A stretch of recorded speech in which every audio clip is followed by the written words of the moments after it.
Ayon sa US Department of Health at Human Services, ang mga batang lumaki ng walang mga ama, walang mga tatay, o mga absent na mga tatay ay mas may higher risk ng mga behavioral problems. Mas may problema sa kanilang mga ugali, mas triple yung tsansa na sila ay makulong dahil sa mga krimen na gagawin nila, mas 7 times yung mga kababaihan ng mga walang tatay sa teen pregnancy at sexual activity. Ganon din, mas mataas yung tsansa nila na magkaroon ng adiksyon sa droga, sa alak, at sa iba pa na mga substances. Sabi naman ng US Department of Justice sa kanilang survey noong 2000, 85% daw ng mga kabataan na nasa kulungan ay lumaki na walang tatay. 85%. 63% ng mga kabataan na nagpatiwakal ay galing sa mga bahay na walang ama. At 90% ng mga kabataan na mga umalis sa kanilang mga tahanan at sila'y naging homeless ay galing din sa mga bahay na walang tatay. Ang mga tatay ay importante sa buhay ng kahit sino. Mula pagkabata hanggang pagtanda, sabi nga ni Doug Wilson sa kanyang isang libro, there is father hunger. Merong kagutuman ng relasyon sa ama. Merong kagutuman sa puso at kaluluwa ng isang tao na gusto niya na meron siyang ama. At dito sa serye natin sa Galatians, yung konsepto ng pagkatatay ng Diyos, pagiging ama ng Diyos, makikita natin, ito ang binibigay mismo sa atin ng Ebanghelyo. At tumayo tayo, titignan natin yung mensahe na yan mula dito sa susunod na kabanata. We are now on chapter 4 at babasahin natin ang verses 1 hanggang 7. Galatians chapter 4 verses 1 until 7. Ito ang salita ng Diyos. Verse 1. I mean that an heir, the heir, as long as he is a child, is no different from a slave, though he is the owner of everything. But he is under guardians and managers until the date set by his father. In the same way, we also, when we were children, were enslaved to the elementary principles of the world. But when the fullness of time had come, God sent forth His Son, born of a woman, born under the law, to redeem those who were under the law, so that we might receive adoption as sons. And because you are sons, God sent the Spirit of His Son into our hearts, crying, Abba, Father. So, you are no longer a slave, but a son. And if a son, then an heir through God. Again, this is the word of the Lord. Makakaupo na po tayo. So nandito na tayo sa tuloy-tuloy na pangangaral natin since the start of the year. Nagsimula tayo sa Galatians 1:1 and now nasa chapter 4 na tayo. Half past na tayo dito sa ating series. At mga nakaraang mga verses sa chapter 3, sa mga middle at later verses ng chapter 3, nagbigay ng pagdidiin si Apostol Pablo sa tatlong mga kaganapan. Tatlong mga katotohanan. At yung tatlong katotohanan na binibigyang diin ni Pablo ay yung tipan ng Diyos kay Abraham, yung batas kay Moises, at yung pagdating ng pananampalataya kay Hesukristo. Pinagbibigay diinan ni Apostol Pablo na yung Kristiyanong buhay ay sa pamamagitan ng pananampalataya lamang, ay hindi nasa ilalim ng kautusan ni Moises. Hindi niya nililink, hindi niya dinudugtong yung Christian Christianity ng by faith doon sa Mosaic Law. Hindi niya sinasabi yon kasi inaatake niya nga yung false gospel eh. Yung false gospel na dinidikit yung gospel, yung Christian faith, doon sa law ni Moises. Yung turo ng mga Judaizer. Sabi nila, sundin mo yung Mosaic Law, magiging Christian ka. Magpatuloy ka, therefore, magiging fully Christian ka. Kaya sabi ni Apostle Paul, huwag nating idikit yung pananampalatayang Kristiyano doon sa batas ni Moises. Ang ginawa niya, idinikit niya yung pananampalatayang Kristiyano bago pa kay Moises. 430 years before the giving of the law. At ano yon? Yung tipan kay Abraham. Sabi niya, dito natin huhugutin, dito yung pinagmulan, at dito yung unang revelasyon na alam nila patungkol sa pagbibigay ng totoong ebanghelyo. Dahil si Abraham mismo ay tinuring na matuwid, hindi dahil may ginawa siya. Tinuring siyang matuwid dahil sa kanyang pananampalataya. He is the father of faith.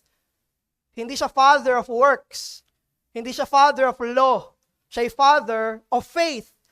Siya ay nanampalataya at binigyang diinan ni Pablo na yung purpose ng batas, yung purpose ng kautusan na hindi para maligtas yung mga nagpapailalim doon, kung hindi para magkaroon tayo ng kamalayan, ng ulirat, na hindi ako maliligtas nito. Kundi kailangan ko ng kaligtasan labas sa pagsunod sa kautusan. Kaya tinapos niya yung chapter 3 sa verse 29. He is declaring na sino man ang may pananalig sa siya ay totoong anak ni Abraham. And if you are Christ's, then you're Abraham's offspring, heirs according to promise. Kaya itong Galatians 4 ay continuation ng turo ni Pablo tungkol sa pagiging anak. Sino ba yung totoong anak? Pero lumagpas na siya sa pagiging anak ni Abraham. Dito ang tatalakayan niya, sino yung totoong anak ng Diyos. Sino yung anak ng Diyos? Who are the children of God? At inaatake niya pa rin dito yung false teaching ng mga Judaizers. Sinasabi niya pa rin dito na mali itong mga false teachers na to dahil anong sabi nila? Para maging anak ka, magpatuloy ka, may gagawin ka, ikaw. Yun yung turo nila. Pero yan ang tinutuligsa ni Apostol Pablo.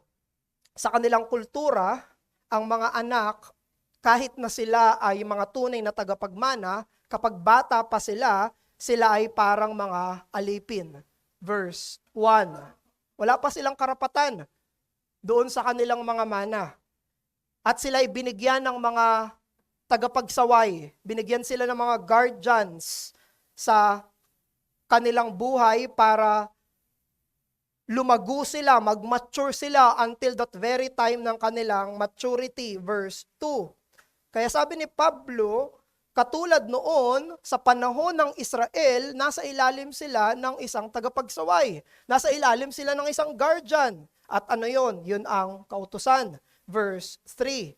Pero nung tamang panahon, yung tamang panahon na ipinadala ng Diyos yung kanyang anak, nasa ilalim ng kautusan, namatay at nabuhay na muli para sa ating kaligtasan, verse 4 at verse 5.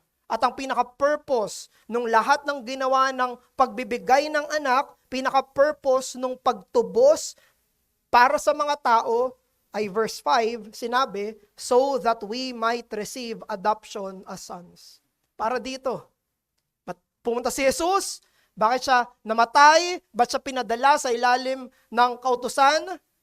Para tayo tumanggap ng pag-aampon bilang mga anak. At dahil sila ay mga anak na, binigyan sila ng banal na spirito. Para naman saan?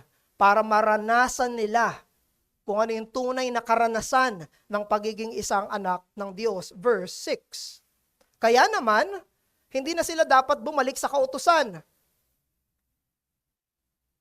Para doon nila kunin yung spiritual na posisyon nila. Imbes, ang dapat nilang gawin, sila ay mamuhay bilang mga anak sa pananampalataya, mga totoong tagapagmana ng Diyos. Verse 7. Kaya dito sa usapin ng pagiging anak ng Diyos, pagiging inampo ng Diyos, napabulalas, hindi lang si Pablo, kung hindi si Juan. 1 John chapter 3, verse 1. Ito yung blessing ng pag-aampon, yung blessing ng gospel, na silang mga hindi anak ay itinuring na mga anak sa pamamagitan ng pag-aampon ng Diyos. See what kind of love the Father has given to us that we should be called children of God. It's a very big deal. Big deal na tawagin ng isang makasalanan ng isang tao bilang anak ng Diyos. At silang mga totoong anak ay hindi nasa ilalim ng kautusan. Sila'y nasa ilalim ng Espiritu. Silang mga tunay na tagapagmana na merong buong karapatan ay hindi nasa ilalim ng kautusan, kundi nasa ilalim ng biyaya at Espiritu. Silang mga tunay na mga anak ay binili ng dugo ng Panginoong Hesus na tinanggap nila sa pamamagitan ng pananampalataya lamang. This is the point and the goal of the gospel. Kaya't ito yung mensahe natin ngayong umaga. Ang mataas na pagpapala ng pag-ampon, ang layunin ng Ebanghelyo na natatanggap dahil sa biyaya sa pananampalataya lamang. The high blessing of adoption is the goal of the gospel, received by grace through faith alone. Pinakamataas, napakataas na pagpapala ng Ebanghelyo. Si J. Packer mismo yung nagsabi, kung ikaw ay ituturing na matuwid sa harapan ng Diyos, at sasabihin sa iyo ng Diyos bilang isang hukom, matuwid ka, napakagandang balita. Yun yung sinasabi ni Pablo mismo sa kalakhan ng sulat niya sa Galatia. Pero dito sa chapter 4, meron siyang ibinigay na pagpapala ng Ebanghelyo na higit sa pagiging matuwid. Na merong ang Diyos ay isang ama, isang tatay, na itinuturing yung mga mananampalataya na kanyang mga tunay na mga anak. At yan yung tutunghayan natin ngayong umaga. Yung kondisyon, yung estado ng pagiging isang ampon. At pangalawa, yung karanasan ng pagiging isang anak. We will look at this, the status of being adopted and also the experience of being a son.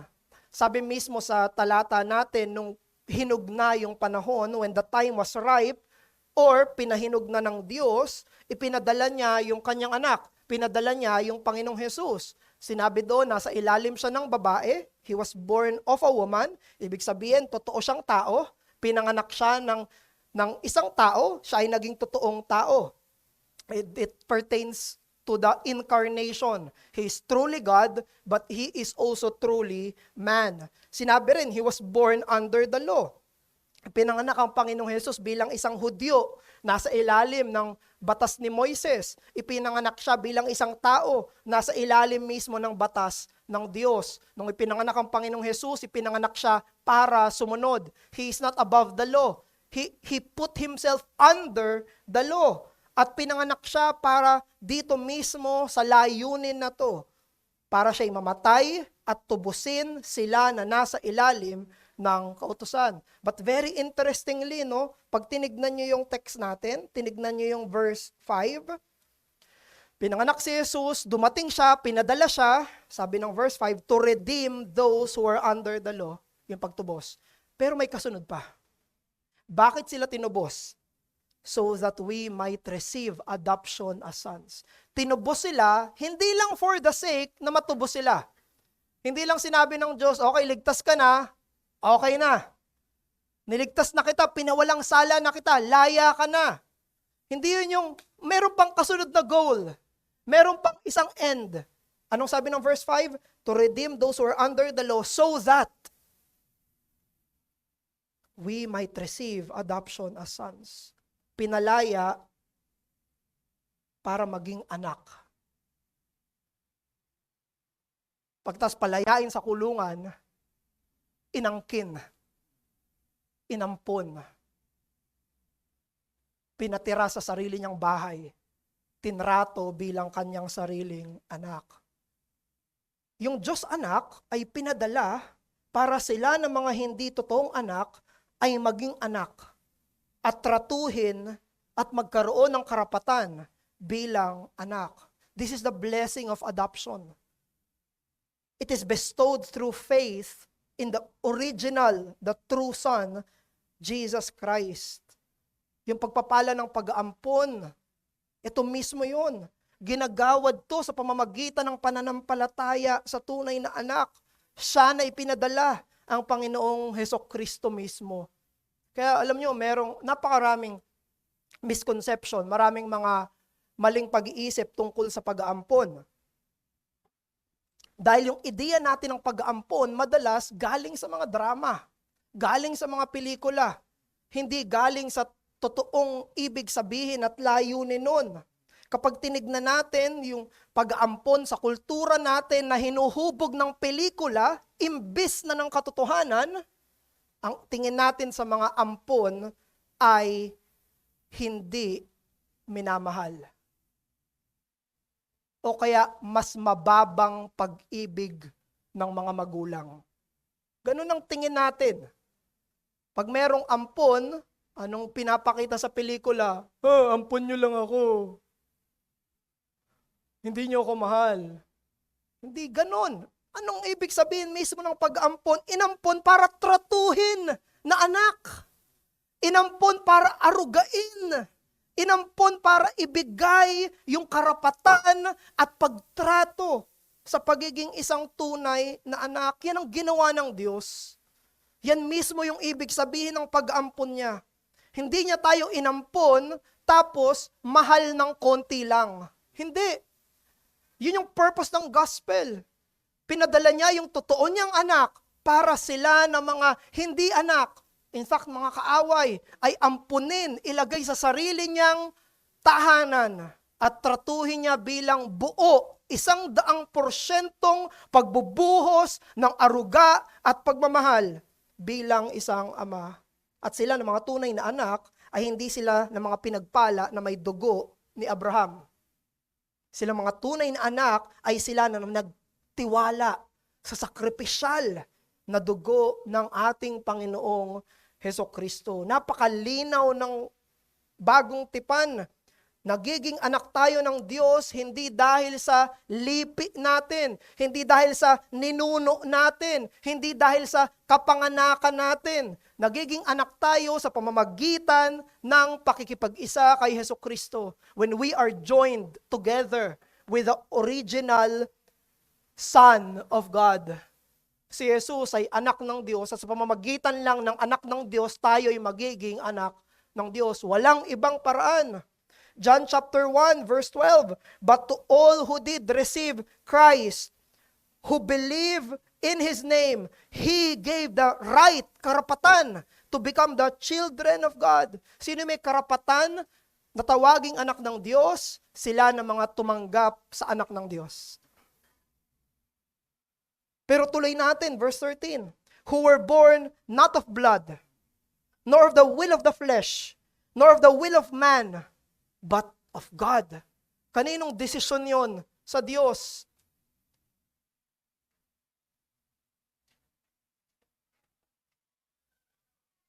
Ephesians chapter 1 verse 5, God predestined us for what? For adoption to Himself as sons through Jesus Christ. Saan daw yung kanyang paghirang? Para saan daw yung kanyang predestination? Para sa pag-aampon. Hinirang niya para ampunin niya. Itrato niya bilang tunay na anak. Pero, very clear si Paul, through Jesus Christ. Aampunin lang ang isang makasalanan sa pamamagitan lang ng Panginoong Hesukristo. Meron tayong negative trademark bilang mga Pilipino, tinatawag na agawang lupa.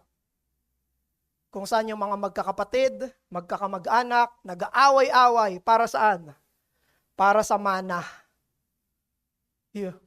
Pinag-aawayan yung lupa, pinag-aawayan yung possessions, para sa mamanahin nila mula sa kanilang mga magulang.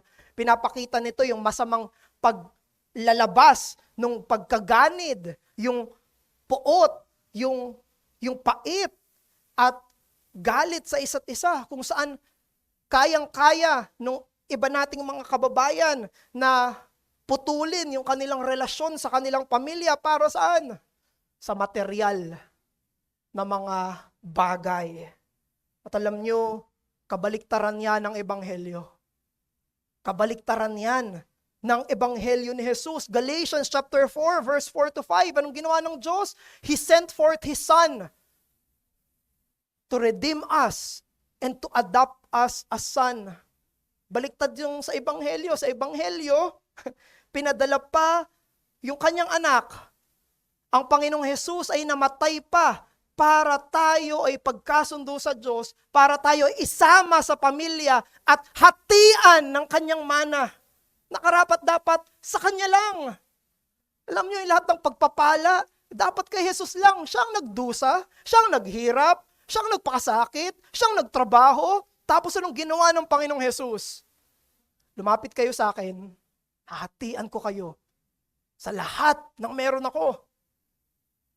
Hindi agawang mana, bigayang mana ang Panginoong Jesus. Yung word sa verse 7, we are heirs, mga tagapagmana. Sinabi mismo ng Ebanghelyo, namatay ako para hatian ko kayo ng mga pagpapala. Baliktad. At sila ay tatratuhing mga anak. Yayakapin bilang mga anak. Ito yung kabutihan ng Diyos, kabutihan ng Ebanghelyo. Ito yung makikita natin sa puso ng Diyos na hindi natin makikita sa puso ng mga tao. Yung kanyang awa, habag at grasya. Ito ang Ebanghelyo. Kaya kung meron tayong iisipin na maging aplikasyon sa atin ito, yun na yung magdiwang. Rejoice. Masiyahan. We should rejoice in the high blessing of being treated by God as His child. An heir of His covenant promises. Magkaroon tayo ng kasiyahan sa ating Kristiyanong pamumuhay, ngiti sa ating mga labi, kasiyahan sa ating mga puso, kagalakan sa ating mga isipan. Pag-isipin mo, gusto akong maging anak ng Diyos. Gusto niya maging anak niya ako. Gusto niya, siya mismo gumawa ng paraan para maging anak niya ako. Pinadala niya mismo, kalawang persona ng banal na Trinidad, para mamatay, magdusa, para saan? Para ampunin ako. Kahit na alam kong di ako karapat-dapat, kahit alam ko ang lahat ng karumihan ko, kahit alam ko ang lahat ng pagiging rebelde ko. Pero gusto niya na maging anak niya ako. Pag-isipan mo yan. At inampun niya ako. Kung meron kang ni isang dahilan para magdiwang, yun na yung pag-aampun sa iyo ng Diyos. Kung meron kang dapat paghugutan ng kasiyahan, paghugutan ng Kristiyanong kasiyahan, yun ay dahil inampun ka ng Diyos. Napakahirap ng proseso ng pag-aampun. At maging sa Diyos, namatay yung Panginoong Hesukristo para mapasa Kanya ka. Pinadala niya yung tunay niyang anak. Walang kaduguang Diyos. Pero kung merong kaduguang Diyos, yun ang Diyos anak. Pinadala niya yung tunay niyang kadugo para itrato ka na isang anak at dalhin mo yung kanyang apelyido, na ikaw mismo at dalhin mo yung kanyang pangalan. Kaya't magdiwang ka dahil masaya ang Diyos nung niligtas ka niya. Masaya ang Diyos nung inampun ka niya. Hindi siya malungkot. Hindi siya grumpy na, naligtas ko tong isang to. Hindi. Ito'y kasiyahan niya. Naalala niyo sa Ebanghelyo?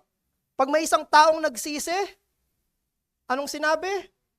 Merong kasiyahan sa harapan ng mga anghel. Very interesting yung word na yon. Hindi sinabi yung mga anghel yung nasisiyahan. Ang sinabi ng text sa New Testament, may kasiyahan sa harapan ng mga anghel. Sino kayo nasa harapan ng mga anghel na nasisiyahan kapag merong isang nagsisi? Ang Diyos. Ang ngiti ng langit kapag merong isang inampon, merong isang lumapit, merong isang naging Kristiyano. Hindi nakakunutang noon ng Diyos nung niligtas kanya. Hindi siya nakasimangot. Hindi niya inisip, dagdag na naman to sa isipin ko. Hindi ganun ang Diyos. Masaya siya na ikaw ay kanyang niligtas at inampon at tinuturing kanya bilang kanyang pinakamamahal na anak na lalaki at pinakamamahal na anak na babae. Kaya tayong mga mananampalataya ay hindi dapat maging parang mga bugnuting mga anak na kung saan yung magulang natin, yung tatay natin ay nakangiti sa atin at tayo nakasimangot sa kanya. Tayo magdiwang, masiyahan sa presensya, masayang presensya ng ating Ama sa atin. We have been blessed beyond understanding na meron kang isang Ama, nagliligtas na Ama na nandyan para sa iyo. Hindi ba karaniwang pangyayari yon ngayon? May mga masasayang mga magulang tapos mga nakasimangot na mga teenager na anak.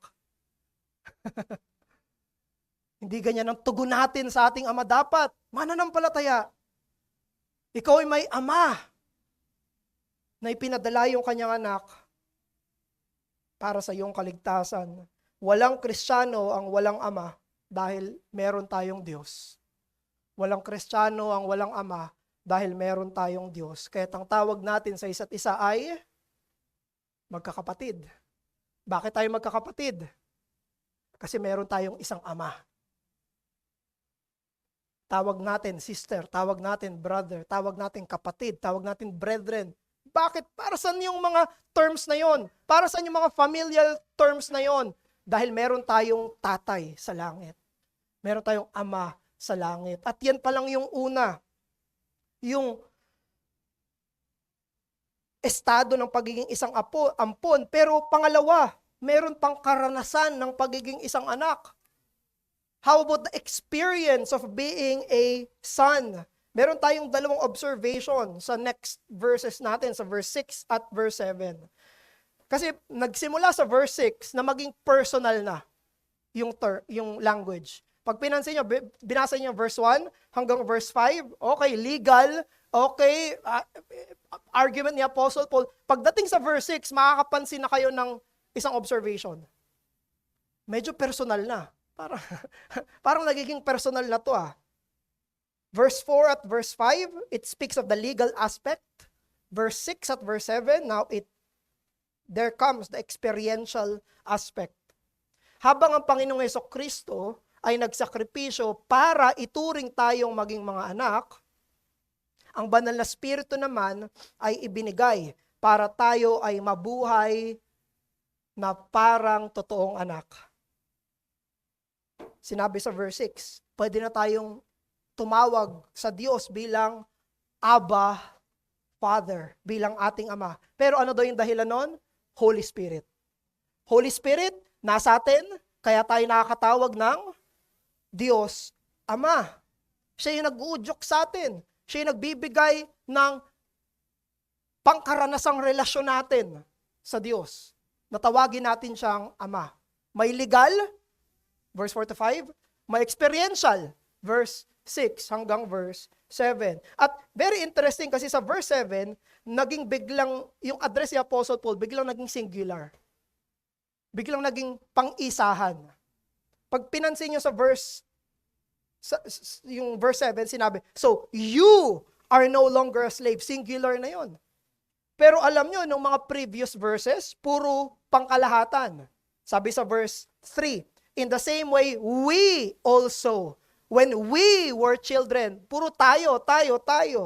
Sa verse 5, so that we might receive adoptions as sons. Tapos sa verse 7, biglang ikaw. Hindi ka na alipin. Ikaw. Singular, ikaw. May pang-isahan na yon. Hindi na yon tayo. Anong sinasabi ni Pablo dito? Yung katotohanan ng pag-ampon ay dapat pinepersonal. Pinepersonal. It's a congregational it's a universal truth, pero application niya, ikaw. Sabi niya, you are not a slave anymore. At ilang beses, ito yung pangalawang observation, ilang beses ginamit sa verse 1 hanggang 7 yung salitang sent. Pag binalikan nyo, ilang beses ginamit yung salitang sent, yung pinadala. 2 beses ginamit yung sent. At alam nyo, sa anong pagkakataon? Sa verse 4, anong sinabi? God sent His Son. Para saan? Maging anak tayo. Now, sa pangalawang beses na ginamit ni Paul yung salitang sent, ano na yung pinadala niya sa verse 6? Spirit. God sent the Spirit. Pinadala ang anak para maging anak tayo. Pinadala ang Espiritu para mamuhay tayo bilang mga anak. Estado, karanasan.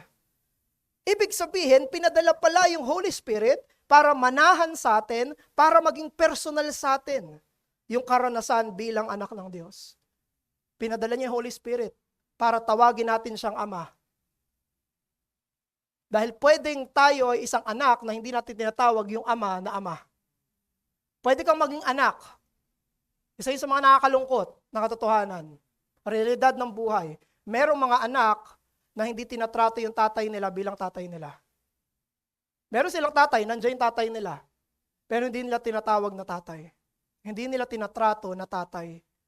Meron silang tatay, pero namumuhay sila na parang walang tatay. Dinadaan-daanan lang, binabaliwala, hindi pinapansin, hindi ginagalang, hindi binibigyan panahon. May tatay sila pero para silang walang tatay. At yan yung dahilan kung bakit binigay yung banal na spirito. Hindi niya lang tayo binigyan ng estado ng pagiging ama at anak, binigyan niya tayo ng banal na spirito para tratuhin natin siya ng tama. Tratuhin natin siya bilang ama. The Spirit in us tells us, cry out, Abba, Father. Dahil sa biyaya ng nananahang banal na spirito, kaya ang mga Kristiyano ay nakakapamuhay bilang mga anak ng Diyos Ama. It is the grace of the Holy Spirit, grace of the indwelling Spirit, that we are able to live as sons and daughters of the Father. Kaya kung gusto mo na mag-flourish yung iyong Christian life, kung gusto mo na lumago ang iyong buhay pananampalataya,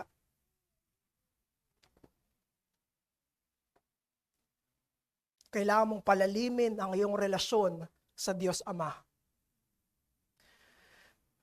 Gusto mong makapamuhay ng may kasaganahan sa pananampalataya, ang kailangan mong linangin, isipin,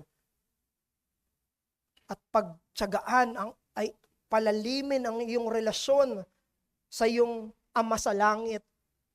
Ito ay personal na mensahe ng Diyos sa iyo. Verse 7. Sa iyo, individual. Individual, ikaw mismo. Ako, nandito ako ngayon, kausap ko kayo lahat. Pero ang Diyos, kinakausap ka individual. Ito yung mensahe niya sa iyo. At ang sabi niya sa iyo, verse 7, huwag kang mamuhay, huwag mong ipamuhay yung Kristiyanong buhay na para kang alipin. Huwag.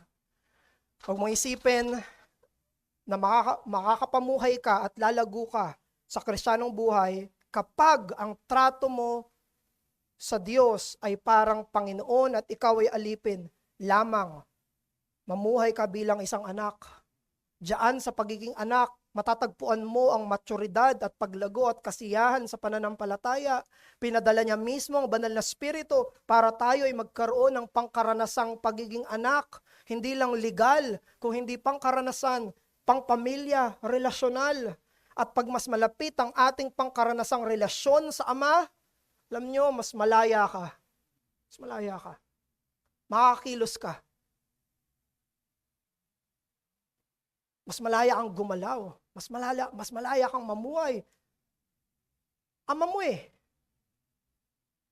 At ganun din, mas lalago ka sa maturidad. Kasi ang iniisip mo ay ama mo. Ang mga alipin, sinusunod nila ang kanilang mga Panginoon dahil sa takot. Dahil sa sweldo, dahil sa parusa. Pero ang mga anak na mayroong maturidad, sinusunod nila ang kanilang ama dahil mahal nila yung kanilang ama.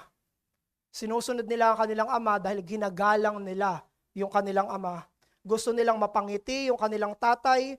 Gusto nila na makuha ang approval ng kanilang tatay. Ang gustong-gusto ng isang anak na marinig mula sa kanyang tatay, proud ako sa iyo.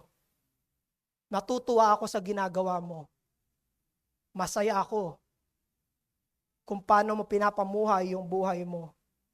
At nasa panahon ng imaturidad at panahon ng pagkabata, kapag tayo ay kumikilos bilang mga alipin, namumuhay na ang gusto lang malaman, ano ba yung tama? Ano ba yung mali? Ano bang dapat? Ano bang hindi? Yan ay isang pag-iisip ng isang alipin. Pero ang maturidad ay dumarating sa kabuuan ng realisasyon. Ano kayang iniisip ng tatay ko? Ano ba yung gusto ng ama ko? Ano ba yung gusto niya at hindi niya gusto? Lagpas ito sa utos. Papunta sa puso ng ama. Yan ang iniisip ng isang lumalagong pananampalataya. Ano ba yung nagpi-please sa kanya? Hindi lang kung ano yung sinabi niya. Lagpas sa utos, papunta sa puso ng Diyos. Ito mismo ang sabi ng Diyos, Proverbs 23 verse 26. Listen, my son, give me your heart and let your eyes observe my ways. Yan ang mismong pangkaranasang gusto ng Diyos. Anak ko, ibigay mo sa akin yung puso mo. Ibigay mo sa akin yung puso mo. Pinadala ng Diyos si Kristo para tayo'y maging anak at pinadala niya sa atin yung banal na Espiritu para ibigay natin yung puso natin sa Kanya. Kaya nating ibigay yung ating puso, yung kagustuhan natin. Yun ang gusto niya. Yung ayaw niya, yun na yung ayaw natin. Kasi nakatingin tayo sa Kanya. Matthew chapter 6 verse 9 to 13. Anong turo ni Jesus? Paano daw tayo dapat manalangin? Our Father who art in heaven. Ang turo ni Jesus, paano tayo mamuhay ng Kristiyanong pamumuhay, paano tayo dapat manalangin, ay nasa ilalim ng parehong katotohanan. Ang Diyos ng mga disipulo, yung Diyos na sinasamba nila, ay hindi lang mataas na hari ng langit, siya rin ang kanilang Ama sa langit. Ang Espiritu ni Kristo nagtuturo sa atin na manalangin at mamuhay ng ganito. Alam mo ba kung anong gusto ng Diyos na tawag mo sa Kanya? Alam mo ba kung anong gusto ng Diyos na tawag mo sa Kanya? Gusto niya tawag mo sa Kanya, Ama. Yan ang gusto niya. Ang gusto ko ang tawag mo sa akin, Ama. Yan ang gusto niya. Na lumalabas mula sa kaibutura ng puso na kinikilusan ng banal na Espiritu. Kailan mo siya huling tinawag na Ama? May mga Danish missionaries, pumunta sila doon sa East Indies. Tapos meron silang mga na-convert. Meron silang mga naging mananampalataya doon, mga Malabarian converts. Tapos nagtatranslate na sila ng catechism. Nung nagtatranslate na sila ng catechism, syempre may mga naging Christian doon sa mga lugar na yon. Actually, mga pari sila dati sa mga false religion nila dati. Sila ay priest ng kanilang mga tribal religion. Tapos, nandun na sila sa catechism tungkol sa mga Kristiyano na tinuturing bilang anak ng Diyos. Nandun na sila sa part ng catechism. Tapos, umalma yung mga Malabarian converts. Sabi nila doon sa mga missionaries, quote, "It is too much. Let me rather render it, they shall be permitted to kiss his feet," end quote. Hindi nila matanggap na tatawagin silang anak ng Diyos. Gusto nila i-translate yung catechism. Gusto nila i-translate na ganito na lang, pinahintulutan kaming halikan yung paa niya. Gusto nila gano'n na lang. Huwag nang i-translate bilang anak ng Diyos. Habang ito ay pwede nating makita bilang halimbawa ng mataas at matayog na pagtingin sa Diyos, isa tong nakakalungkot na kwento. Isa tong nakakalungkot na kwento. Dahil habang gusto ng Diyos na magkaroon tayo ng mataas at maluwalhating pagtingin sa Kanya, ang punto ng kaligtasan ay para magkaroon tayo ng pinagkasundong pagiging matalik sa Kanya. Verse 5, verse 6. Yun ang gusto ng kaligtasan. Kaya binigay niya yung kaligtasan. Gusto niya na tawagin mo siya at tratuhin mo siya at mahalin mo siya bilang ama. At masiyahan ka dito. Yun ang kasiyahan niya. Masisiyahan siya kapag tinawag mo siyang ama. Masisiyahan siya pag minamahal mo siya bilang iyong ama. Naluluwalhati siya kapag tinatrato mo siya bilang iyong ama. Kaya bilang pagtatapos, hindi lang tayo pinalaya ng Diyos, pinalapit din tayo ng Diyos. Dahil kay Kristo, hindi na tayo tagalabas. Kung hindi tayo tinatrato bilang mga anak na lalaki at anak na babae, hindi lang siya Diyos na nasa taas natin, kung hindi isang ama na malapit sa atin. Kaya't lumakad ka ng may kasiyahan at hindi ng takot, ikaw ay kanyang anak at masaya siya na tawagin kang anak. Manalangin tayo. Aming Diyos, maraming salamat po. Aming Ama, maraming salamat po. Dahil pinakita mo sa amin kung ano yung gusto mo, kung ano yung nasa puso mo, kung ano yung dahilan ba't mo kami niligtas. Hindi mo lang kami niligtas para magpatira pa sa iyong paanan. Niligtas mo kami para magkaroon ng kagustuhan na lumapit at pagiging malapit sa iyo. Patawarin niyo kami, O Diyos, sa mga panahon na iniisip namin ang maturidad ay formalidad. Turuan niyo kami na maging malapit sa iyo. Pang-isahang relasyon namin sa iyo. Tulungan niyo kami kung paano maging anak kasi hindi kami marunong. Hindi kami marunong paano maging anak. Hindi kami marunong kung paano ka namin tratuhin bilang tatay. Patawarin niyo po kami.